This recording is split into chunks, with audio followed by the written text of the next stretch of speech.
usually this is a word that typically that you know people calling in panic is the word mold. Now, mold is an issue up here. It definitely is. I mean, mold is an issue. You don't want to, you don't want to be breathing it in and stuff. But mold has, the mold industry has exploded in the last 20 years. Actually, 93, 94, when all these reports of toxic black mold started surfacing.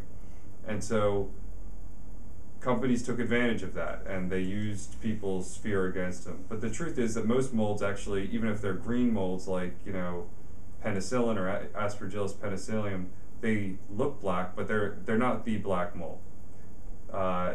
You really don't get a whole lot of black mold up in this area. I mean, you do if it's the perfect conditions, but you need really wet, damp conditions in order for Stachybotrys, which is the black mold, to start reproducing. So my advice is not to start screaming and running out of the house when you see a little bit of mold. But it is important to call somebody that, especially if you see a lot of it, to see if they know what they're doing.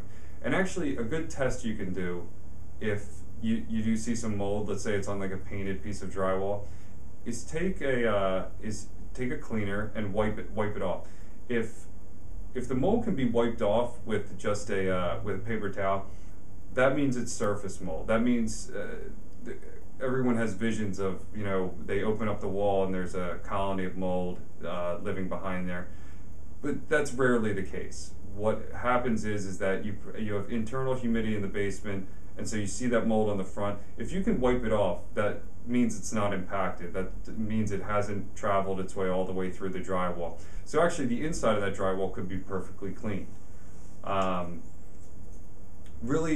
if it doesn't wipe off, that does mean it's impacted. That means, because it has made its way all the way through, so it's not just on the surface. And, then in that case, you should call a professional to look at that.